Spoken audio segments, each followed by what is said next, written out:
Masungit na naman ang panahon. Ayan, may bagyo yata. Kaya ganito ang panahon natin ngayon. Basa ang daan. Maputik. Nakakatamad lumabas. Kaya maghapon na naman tayo nakakulong sa bahay ngayon.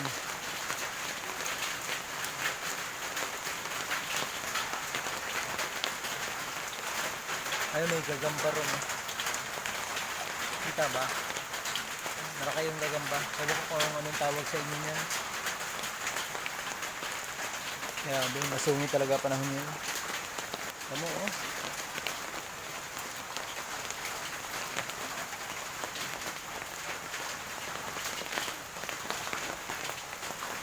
Yung daan maputik. Nakakatamad lumabas. Yan dun.